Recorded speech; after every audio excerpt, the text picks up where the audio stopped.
جن زادی کی تیسری قسط۔ وہ دیکھو وہاں تو لڑکی نہیں ہے، زمان بولا۔ کدھر چلی گئی؟ ڈھونڈو اسے۔ زمان کی بات سن کر روشن ادھر ادھر کھیتوں میں لڑکی کو تلاش کرنے لگا، لیکن لڑکی کہیں نظر نہیں آئی۔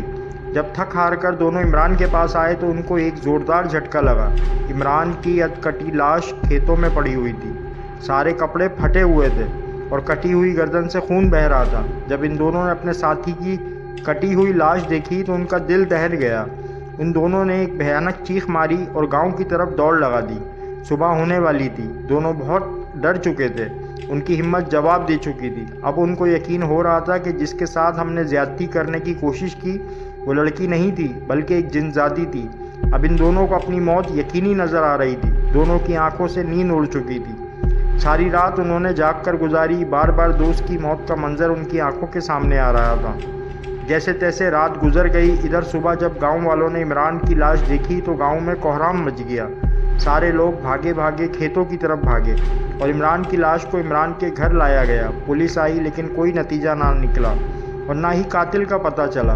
عمران کو قبرستان میں دفن کر دیا گیا۔ بات آئی گئی ہو گئی، لیکن زمان اور روشن کو پتہ تھا کہ ان کی خیر نہیں ہے۔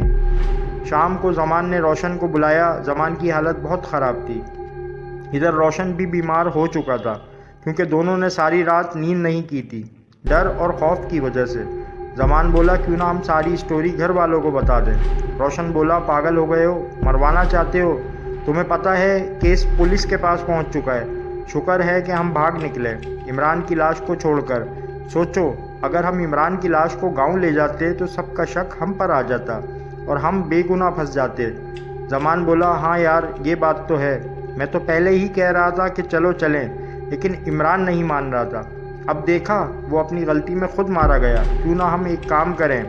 روشن بولا کون سا؟ تو زمان بولا کیوں نہ ہم تھانے دار کو ساری اسٹوری بتا دیں جو ہمارے ساتھ کل رات پیش آیا۔ لیکن روشن بولا کیا تھانے دار ہماری بات مانے گا؟ تو زمان بولا کیوں نہیں مانے گا، بات کرنے میں کیا حرج ہے، بات کر کے دیکھ ہی لیتے ہیں صبح۔ روشن بولا ٹھیک ہے۔ دونوں اپنی راہ ہو لیے، یہ اقرار کر کے کہ صبح تھانے دار کو ساری حقیقت بتا دیں گے، لیکن ان کو کیا پتہ تھا کہ صبح ایک بھیانک خطرہ ان دونوں کی زندگی کو جہنم بنانے والا ہے۔